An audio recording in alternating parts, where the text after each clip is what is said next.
حضرت لوط علیہ السلام اللہ کے برگزیدہ نبی اور حضرت ابراہیم علیہ السلام کے بھتیجے تھے۔ آپ کا تعلق عراق کے علاقے الفاور اور سے تھا۔ آپ کی قوم کو اے قوم لوط کہا جاتا ہے۔ حضرت لوط علیہ السلام کی قوم اللہ کی نعمتوں کے باوجود نافرمان تھی۔ ان میں بدترین برائیاں تھیں جن کا ذکر قرآن میں بھی آیا ہے، خاص طور پر مردوں کا مردوں کے ساتھ بدفعلی کرنا۔ نبوت کا آغاز۔ جب حضرت ابراہیم علیہ السلام کو اللہ نے نبوت دی تو حضرت لوط علیہ السلام بھی ایمان لائے۔ بعد ازاں اللہ تعالیٰ نے حضرت لوط علیہ السلام کو نبوت عطا کی اور انہیں آرڈن کے علاقے سدوم، سادم اور اس کے قرب و جوار کی قوم کی طرف رسول بنا کر بھیجا۔ سدوم ایک آباد اور خوشحال شہر تھا۔ لوگ کھیتی باڑی، باغبانی، تجارت اور چرواہی کرتے تھے۔ ان پر اللہ کی نعمتیں تھیں لیکن وہ شکر گزار نہیں تھے بلکہ ظلم و گناہ میں ڈوب گئے تھے۔ قوم لوط کی بدملیاں۔ حضرت لوط علیہ السلام کی قوم میں کئی برائیاں تھیں۔ مرد مردوں سے بدفعلی کرتے تھے۔ یہ عمل سب سے پہلے اسی قوم نے شروع کیا۔ قرآن میں اللہ فرماتا ہے، کیا تم مردوں سے شہوت پوری کرتے ہو اور عورتوں کو چھوڑتے ہو جو تمہارے رب نے تمہارے لیے پیدا کی ہے؟ بلکہ تم لوگ حد سے گزر جانے والے ہو۔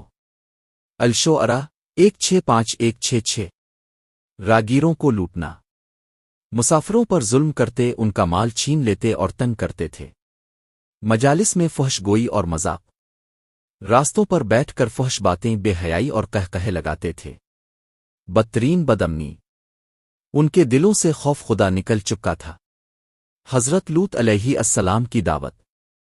حضرت لوط علیہ السلام نے اپنی قوم کو سمجھایا، اللہ سے ڈرو، بے حیائی چھوڑ دو، مردوں سے بدفعلی نہ کرو بلکہ عورتوں سے نکاح کرو جیسا کہ اللہ نے حکم دیا۔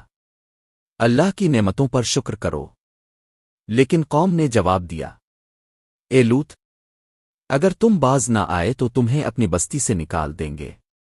الاعراف 82۔ انہوں نے حضرت لوط علیہ السلام کا مذاق اڑایا اور کہا، یہ لوگ لوط اور ان کے ساتھی بڑے پاک باز بنتے ہیں۔ فرشتوں کا نزول۔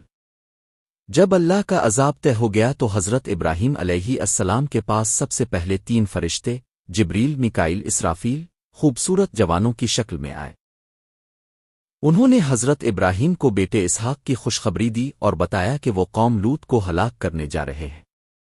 حضرت ابراہیم علیہ السلام کو ان کی ہلاکت پر افسوس ہوا مگر اللہ کا فیصلہ اٹل تھا۔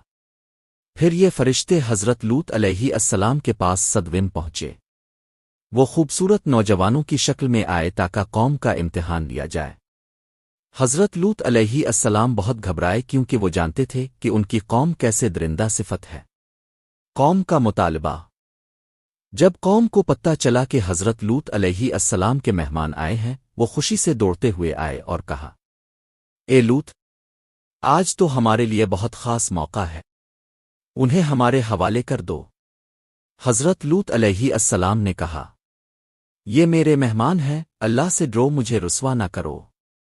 لیکن ان بدبختوں پر نصیحت کا کوئی اثر نہ ہو۔ عذاب کا حکم۔ جب ان کی ضد بڑھ گئی تو فرشتوں نے حضرت لوط علیہ السلام کو بتا دیا کہ ہم اللہ کے فرشتے ہیں، یہ لوگ تم تک نہیں پہنچ سکتے۔ رات کے آخری حصے میں تم اپنے گھر والوں کو لے کر نکل جاؤ، پیچھے موڑ کر نہ دیکھنا۔ تمہاری بیوی کے سوا کوئی ہلاک نہ ہوگا کیونکہ وہ بھی نافرمانوں میں سے ہے۔ قوم کی تباہی۔ رات کے وقت حضرت لوط علیہ السلام اپنے اہل ایمان ساتھیوں سمیت نکل گئے۔ جیسے ہی صبح کا وقت ہوا، جبریل علیہ السلام نے اپنی قوت سے پوری بستی کو جڑوں سمیت الفا کیوڑ لیا اور آسمان تک لے جا کر زمین پر الٹ دیا۔ پھر ان پر پکی ہوئی کنکریوں کی بارش ہوئی جیسا کہ قرآن میں فرمایا۔ پس ہم نے اس بستی کو الفالٹ دیا اور ان پر کنکریوں کی بارش برسائی جو تہ باتہ لگی ہوئی تھیں۔ ہود 82۔ حضرت لوط علیہ السلام کی بیوی۔ آپ کی بیوی ایمان نہیں لائی تھی۔ وہ دل سے اپنی قوم کے ساتھ تھی اگرچہ ظاہری طور پر حضرت لوط علیہ السلام کے ساتھ رہتی تھی۔ جب وہ نکلے تو اس نے پیچھے موڑ کر دیکھا اور اسی قوم کے ساتھ عذاب کا شکار ہوئی۔ قوم لوط کا واقعہ قرآن میں کئی جگہ آیا۔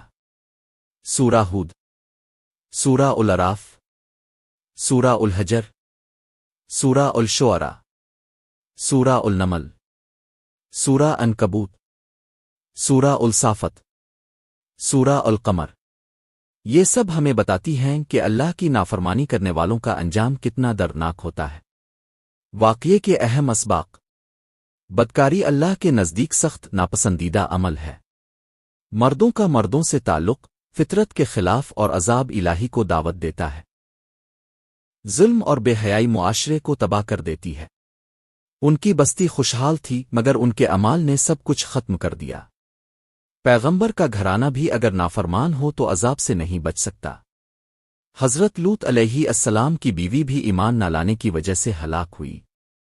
اللہ کا عذاب آ کر رہتا ہے۔ جب اللہ فیصلہ کر لے تو کوئی روک نہیں سکتا۔ مسلمانوں کو نصیحت: ہمیں اپنی اصلاح کرنی چاہیے، فحاشی، بے حیائی، ظلم، لوٹ مار اور بدکرداری کو ترک کرنا چاہیے تاکہ اللہ کا عذاب نہ آئے۔ حضرت لوط علیہ السلام کی زندگی کے بعد: عذاب کے بعد حضرت لوط علیہ السلام آرڈن میں قیام پذیر ہوئے۔ بعض روایات کے مطابق اب کا مزار موجودہ آرڈن کے علاقے غور الصافی بحر میت کے قریب ہے، جہاں کبھی صدوم اور عمورہ آباد تھے۔ آج بھی وہاں بحر میت کے جنوب میں بستیوں کے کھنڈرات موجود ہیں جو اس واقعے کی گواہی دیتے ہیں۔ حضرت لوط علیہ السلام کا واقعہ ہمیں بتاتا ہے کہ اللہ ہر ظلم کا حساب لیتا ہے۔ بدعملی چاہے کتنی ہی عام ہو وہ کبھی جائز نہیں ہو سکتی۔ کسی نبی کی قوم اگر نافرمان ہو جائے تو ہلاک کر دی جاتی ہے۔ ایمان انسان کو عذاب سے بچاتا ہے، جیسا کہ حضرت لوط علیہ السلام اور ان کے ساتھیوں کو بچا لیا گیا۔